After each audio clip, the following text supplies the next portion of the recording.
Good morning.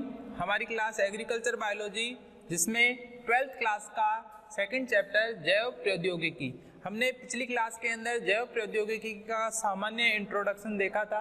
हमने कहा था कि जो जैव प्रौद्योगिकी होती है यह विज्ञान की ही एक शाखा है जिसके अंतर्गत क्या किया जाता है, विभिन्न प्रकार के सूक्ष्म जीवों, कवकों, कोशिकाओं और जीवों का हम क्या करते हैं, विभिन्न तकनीकों के माध्यम से नियंत्रित उपयोग करते हुए मानव के लिए क्या करते हैं, लाभदायक उत्पादों का निर्माण करते हैं। तो यह संपूर्ण प्रक्रिया जो होती है इसे बायोटेक्नोलॉजी के अंतर्गत पढ़ा जाता है। बायोटेक्नोलॉजी के जो है दो सिद्धांत कार्य करते हैं, जिसके अंतर्गत फर्स्ट सिद्धांत है आनुवांशिक अभियांत्रिकी। इसके बारे में भी हमने जो है सामान्य चर्चा की थी कि आनुवांशिक अभियांत्रिकी क्या होती है। और सेकंड जो है इसके अंतर्गत जो है रासायनिक अभियांत्रिकी। रासायनिक अभियांत्रिकी, अब आनुवांशिक अभियांत्रिकी और रासायनिक अभियांत्रिकी में क्या अंतर होता है, तो देखिए आनुवांशिक अभियांत्रिकी के अंतर्गत जीवों के आनुवांशिक पदार्थ का उपयोग किया जाता है और इसमें क्या किया जाता है, विभिन्न तकनीकों या विभिन्न प्रकार के साधनों का उपयोग करते हुए इस आनुवांशिक पदार्थ में हेर फेर करवा करके जो है उन्नत किस्म के जो जीव होते हैं या उन्नत किस्म के जो पादप होते हैं उनको तैयार किया जाता है। आनुवांशिक अभियांत्रिकी का जनक जो है यह पॉल बर्ग को कहा जाता है। आनुवांशिक अभियांत्रिकी के अंतर्गत सबसे मुख्य जो है डीएनए रिकॉम्बिनेंट टेक्नोलॉजी आती है या पुनर्योजित डीएनए तकनीक। तो इसे जो है पुनर्योजित डीएनए तकनीक या रिकॉम्बिनेंट डीएनए टेक्नोलॉजी कहा जाता है, जो आनुवांशिक अभियांत्रिकी के अंतर्गत आती है। इसमें क्या किया जाता है कि जो आनुवांशिक पदार्थ होता है डीएनए, जो आनुवांशिक पदार्थ है डीएनए, इसके अंदर क्या किया जाता है, हेर फेर करवाया जाता है, हेर फेर किया जाता है, अर्थात डीएनए को तोड़ मरोड़ करके जो है वापस से जो है एक पुनर्योजित डीएनए बनाया जाता है। इसे जो है डीएनए टेलरिंग भी कहा जाता है, डीएनए टेलरिंग भी कहा जाता है, अर्थात डीएनए को मॉडिफाइड करके जो है नए डीएनए का निर्माण किया जाता है। तो यह तकनीक जो होती है इसे डीएनए पुनर्योजित तकनीक कहा जाता है, जो आनुवांशिकी का अभियांत्रिकी का सबसे महत्वपूर्ण जो है चरण है या प्रोसेस है। ठीक है, और इसके माध्यम से ही क्या किया जाता है, उन्नत प्रकार के जो पादप किस्में होती है उनको तैयार किया जाता है, उन्नत प्रकार के पराजीवी जीवों का जो है, जंतुओं का जो है निर्माण किया जाता है। तो यह आनुवांशिक अभियांत्रिकी कहलाती है। रासायनिक अभियांत्रिकी में हमने बात की कि रासायनिक अभियांत्रिकी में क्या किया जाता है, विभिन्न प्रकार के सूक्ष्म जीवों, एक कोशिकीय, कवकों, हिस्ट आदि का जो है उपयोग करते हुए हम जो है इनसे क्या करते हैं, विभिन्न प्रकार के एंजाइमों, रसायनों, अम्लों, प्रतिजैविकों, एंटीबायोटिक जो ये चीजें होती है इनको जो है हम प्राप्त करते हैं और इनका उपयोग हम क्या करते हैं, मानव कल्याण के लिए जो है विभिन्न रूपों में करते हैं। तो ये सारी जो तकनीकी यहाँ पर प्रयोग में लाई जाती है इसे रासायनिक अभियांत्रिकी कहा जाता है। देखिए यहाँ पर हम जो है बात कर रहे हैं आनुवांशिक अभियांत्रिकी की। तो आनुवांशिक अभियांत्रिकी जो होती है इसके अंदर हमने बात की है आनुवांशिक पदार्थ की। तो यहाँ पर सबसे पहले जो है हमें आनुवांशिक पदार्थ के बारे में जो है जानकारी होना आवश्यक है कि वास्तव में जो है आनुवांशिक पदार्थ क्या है, इसकी संरचना कैसी है, आणविक संरचना क्या होती है। तो देखिए सभी जीवों के अंदर आनुवांशिक पदार्थ जो होता है वह क्या होता है, डीएनए व आरएनए, डीएनए तथा आरएनए पाया जाता है। जो पादप वायरस होते हैं इनके अंदर क्या होता है, आनुवांशिक पदार्थ जो होता है वह आरएनए भी होता है। परंतु सामान्य जो कोशिका होती है यूकैरियोटिक कोशिका, उसमें डीएनए व आरएनए अनुवांशिक पदार्थ के रूप में पाया जाता है। आनुवांशिक पदार्थ की खोज जो है वह मिस्चर द्वारा की गई थी और इन्होंने इसे जो है न्यूक्लिन नाम दिया था। उसके पश्चात जो है अल्टमान द्वारा जो है इसे न्यूक्लिक अम्ल नाम दिया गया। न्यूक्लिक अम्ल के रूप में जो है आनुवांशिक पदार्थ डीएनए और आरएनए पाया जाता है। वास्तव में अगर कहा जाए कि जो डीएनए होता है, डीएनए की जो द्विकुंडलित संरचना है वह वाटसन व क्रिक के द्वारा जो है इसका द्विकुंडलित मॉडल जो है प्रस्तावित किया गया था और इसके लिए इनको जो है नोबेल पुरस्कार भी दिया गया था। वास्तव में देखा जाए तो डीएनए जो होता है यह क्या होता है, न्यूक्लियोटाइड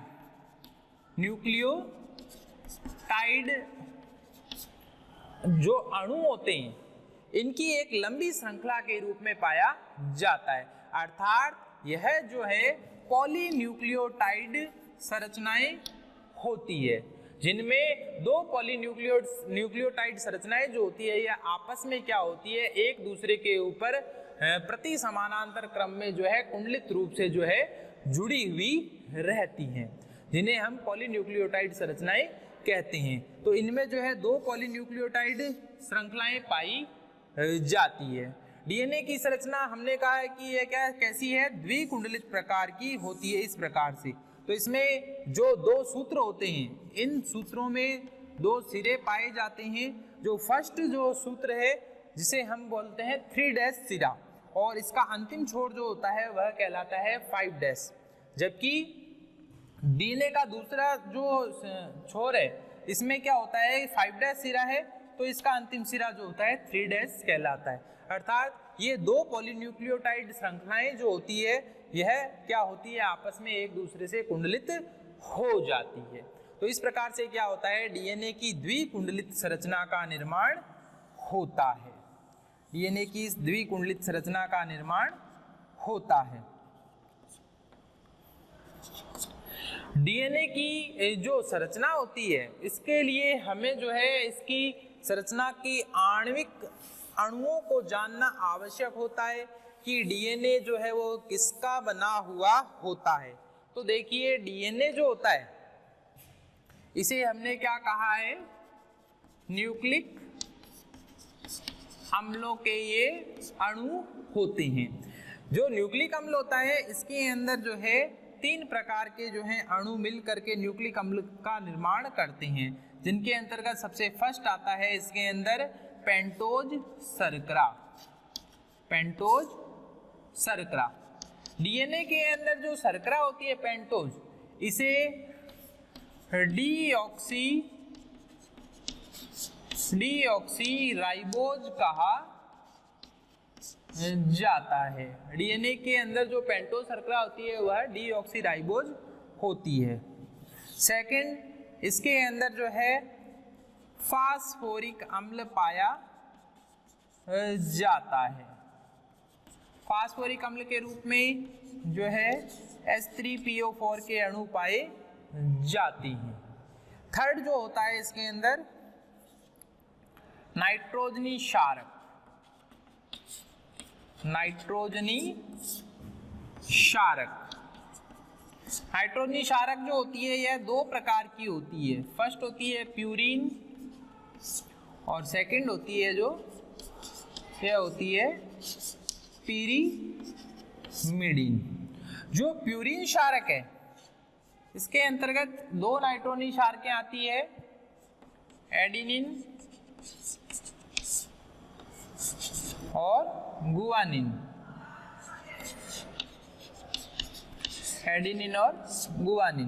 जबकि पिरीमिडीन क्षारक जो होती है इसके अंतर्गत साइटोसिन,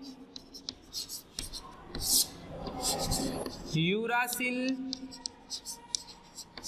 तथा थायमिन आती है। ये 5 नाइट्रोजनी क्षारकें हैं जो प्यूरिन और पिरीमिडीन के अंतर्गत आती है। देखिए प्यूरिन और पिरीमिडीन जो क्षारकें होती है इनमें अंतर होता है। प्यूरिन जो क्षारक होती है इसके अंदर एक पेंटावलय व एक हेक्सावलय पाई जाती है। प्यूरिन के अंदर जो है एक पेंटावलय व एक हेक्सावलय पाई जाती है। इसकी जो आणविक संरचना होती है इसमें 2 वलय मिलती है, जिन्हें पेंटावलय व हेक्सावलय कहा जाता है। जबकि पिरिमिडीन जो क्षारक होती है इसके अंदर केवल एक जो है हेक्सावलय पाई जाती है। तो इस आधार पर इनमें अंतर होता है। प्यूरिन जो क्षारक होती है इसमें आती हैं अपने एडेनिन और गुआनिन, जबकि पिरिमिडीन जो होती है इसके अंतर्गत साइटोसिन, यूरासिल व थाइमीन आती है। इन्हें याद रखने के लिए हम एक ट्रिक का इस्तेमाल करते हैं कि जो पिरिमिडीन है उसको एक पिरामिड मान लो और पिरामिड को क्या करते हैं हम कट करते हैं। तो ये जो है पिरिमिडीन के अंतर्गत आने वाली 3 क्षारकें होती है, साइटोसिन, यूरासिल व थाइमीन। तो पिरामिड को कट किया तो पिरिमिडीन के अंतर्गत ये 3 क्षारकें। अब जो डीएनए होता है इसके अंदर क्या होता है कि ये यूरासिल क्षारक जो होती है यह अनुपस्थित होती है। यह क्या होती है? अनुपस्थित होती है। और थाइमीन जो होती है यह पाई जाती है। जबकि आरएनए जो होता है उसमें थाइमीन अनुपस्थित होता है, उसके स्थान पर यूरासिल क्षारक जो होती है यह पाई जाती है। तो इस आधार पर जो है न्यूक्लिक अम्ल के अंदर हम इन तीनों की बात करते हैं जो मिल करके क्या करती है? डीएनए का निर्माण करती हैं। अब इसके पश्चात हम इसमें देखते हैं कि ये किस प्रकार से जो है आपस में जुड़ती हैं। तो देखिए यहाँ पर क्या होता है, सर्वप्रथम क्या होता है कि जो नाइट्रोजनी क्षारक है, नाइट्रोजनी क्षारक जो होती है यह क्या करती है? पेंटोज शर्करा से जुड़ करके जो है न्यूक्लियोसाइड अणु का निर्माण करती है। यहाँ पर क्या होता है कि जब नाइट्रोजनी क्षारक पेंटोज शर्करा से जुड़ेगी तो उसके फलस्वरूप क्या होगा? यहाँ पर न्यूक्लियोसाइड अणुओं का निर्माण होता है। और जब न्यूक्लियोसाइड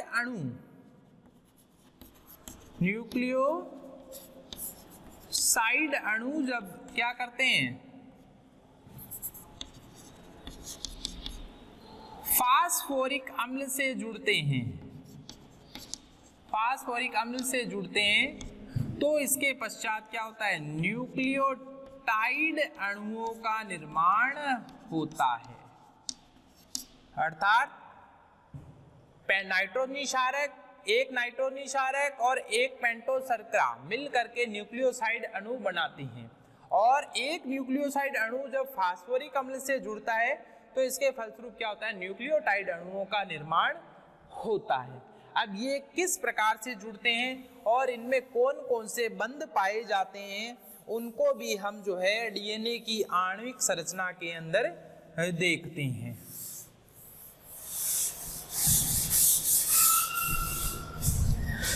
जैसे हमने यहाँ पे बात की है कि डीएनए जो है यह क्या है? इस प्रकार से 2 सिरों वाला है, 3 व 5 3 सिरा जो होता है यह अंतिम में 5 सिरा और 5 सिरा जो है यह अंतिम में 3 सिरे का निर्माण करता है। अब ये दोनों सिरे जो हैं हम इनको इस प्रकार से भी देख सकते हैं। जब इनको खोला जाता है तो यह इस प्रकार से हमें जो है दिखाई देते हैं। और इनके बीच में इस प्रकार से क्या होता है? नाइट्रोजनी क्षारक जो होते हैं वह जुड़े हुए रहते हैं।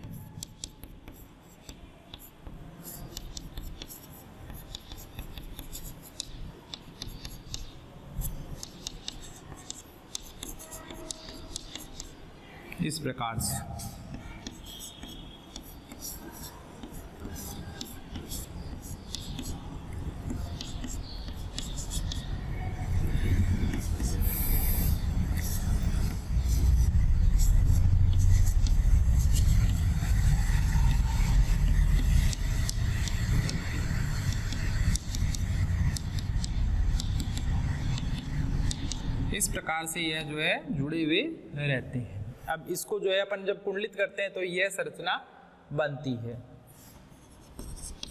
इसे हम कहते हैं द्विकुंडलित संरचना, द्विकुंडलित संरचना, जिसमें हमने क्या बोला है कि डीएनए की जो एक पॉलीन्यूक्लियोटाइड श्रृंखला होती है उसका एक सिरा 3' होता है और इसका अंतिम सिरा 5' होता है। इसी प्रकार से दूसरी जो पॉलीन्यूक्लियोटाइड श्रृंखला होगी वह विपरीत क्रम में होगी, अर्थात 3' सिरे के सामने जो है 5' सिरा आता है और इसका अंतिम सिरा जो है 3' कहलाता है। तो इस प्रकार से जो है यह एक सीढ़ी नुमा प्रति समानांतर संरचना के रूप में हमको दिखाई देता है। जब इनमें क्या होता है, कुंडलन लगता है, तो यह द्विकुंडलित संरचना हमें जो है डीएनए की इस प्रकार की दिखाई देती है। अब जब इनकी हम आणविक संरचना देखते हैं तो आणविक संरचना में हम जो है देखते हैं कि किस प्रकार से जो पेंटोज शर्करा है, जैसे ये पेंटोज शर्करा है, यह क्या है, इस प्रकार से जुड़ी हुई रहती है। यहाँ पर 5वां कार्बन होगा, ठीक है, और यहाँ पर जो है फास्फेट समूह 5वें कार्बन पे जुड़ा हुआ है, इसीलिए इसको 5' सिरा कहते हैं। फिर ये तीसरा कार्बन जो होता है ये वापस से जो है दूसरी पेंटोज शर्करा के 5वें कार्बन से जुड़ेगा इस प्रकार से।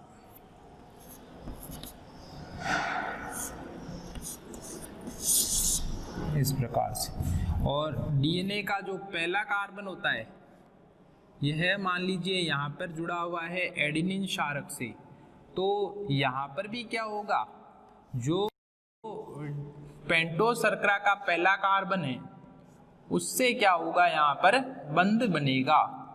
एडेनिन हमेशा थाइमीन से जो है बंध बनाता है इस प्रकार से। अब देखिए यहाँ पर ये पहला कार्बन है, यह दूसरा कार्बन है, यह तीसरा कार्बन है। तीसरा कार्बन है इसीलिए इसके ऊपर क्या है, 3' सिरा आता है। तो ये इस प्रकार से क्या करता है, संरचना बनाता है। यहाँ पर फिर क्या होएगा, 5वां कार्बन आ जाएगा।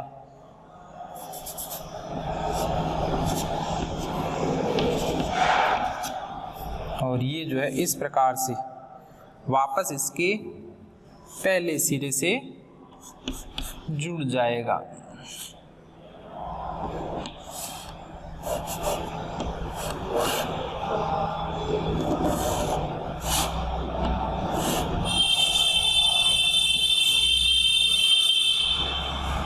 इस प्रकार से तो लगातार क्या होता है, यहाँ पर पॉलीन्यूक्लियोटाइड श्रृंखलाएं बनती चली जाती है।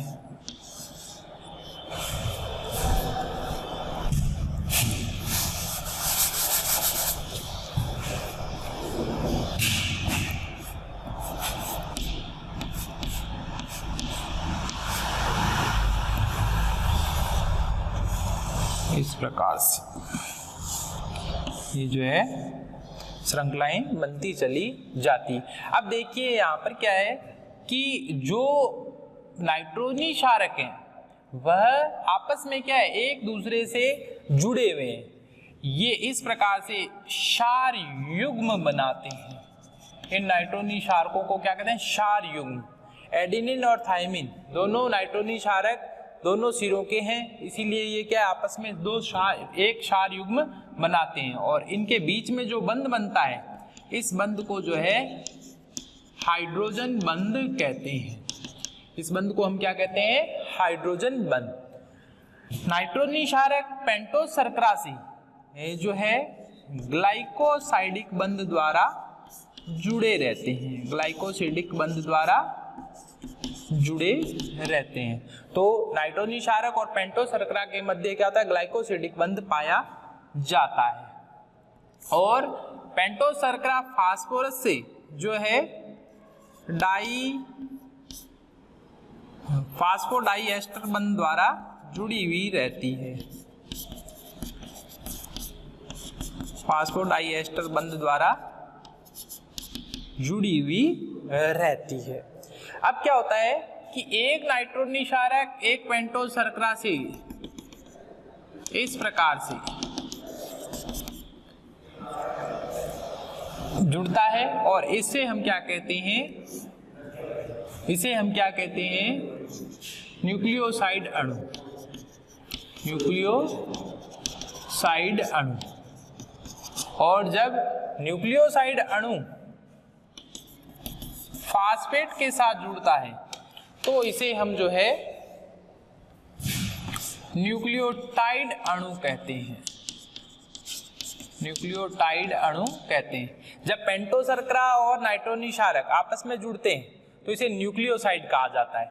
जब नाइट्रोजनी क्षारक, पेंटोस शर्करा और फास्फेट समूह आपस में जुड़ता है तो इसे जो है न्यूक्लियोटाइड अणु कहा जाता है। यह इस प्रकार से ये एक न्यूक्लियोटाइड अणु बन गया, जबकि ये जो है यह बन गया न्यूक्लियोसाइड अणु। तो इस प्रकार से क्या होता है, न्यूक्लियोटाइड और न्यूक्लियोसाइड अणुओं का निर्माण होता है। अब ये जो न्यूक्लियोटाइड अणु है यह दूसरे वाले न्यूक्लियोटाइड अणु से क्या होता है, जुड़ता है, और इस प्रकार से क्या होता है, न्यूक्लियोटाइड अणुओं की लंबी श्रृंखलाएं बनती चली जाती हैं। इसीलिए इन्हें जो है पॉलीन्यूक्लियोटाइड श्रृंखलाएं कहा जाता है।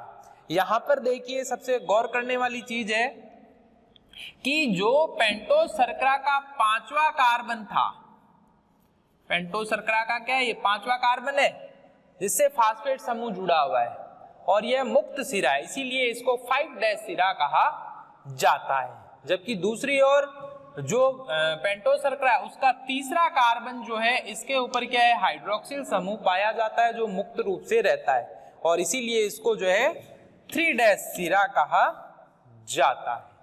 तो इस आधार पर जो है 5' व 3' सिरों को चिन्हित किया जाता है।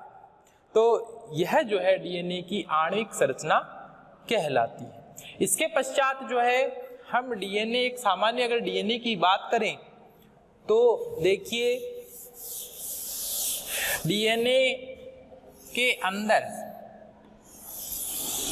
एक सामान्य डीएनए के अंदर अगर बात की जाए 3' सिरा और 5' सिरा, इनके बीच का जो व्यास होता है यह लगभग जो होता है 20 आर्मस्ट्रॉन्ग पाया जाता है। डीएनए के अंदर जो एक कुंडलन की लंबाई होती है यह लगभग 34 आर्मस्ट्रॉन्ग पाई जाती है। डीएनए के अंदर एडेनिन हमेशा किससे जुड़ता है, थाइमिन से 2 हाइड्रोजन बंधों द्वारा, और गुआनिन हमेशा 3 हाइड्रोजन बंधों द्वारा साइटोसिन से जुड़ता है। यह ध्यान रखने वाली बात है। इस प्रकार से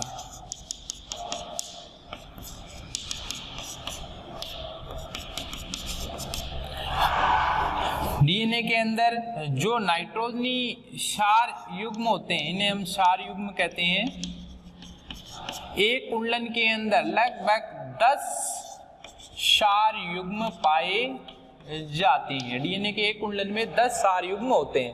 प्रत्येक क्षार युग्म के बीच की दूरी जो होती है यह 3.4 आर्मस्ट्रॉन्ग पाई जाती है। तो इस प्रकार से क्या होता है कि हम एक सामान्य डीएनए की बात करते हैं। आगे जो है हम इसके बारे में और चर्चा करेंगे।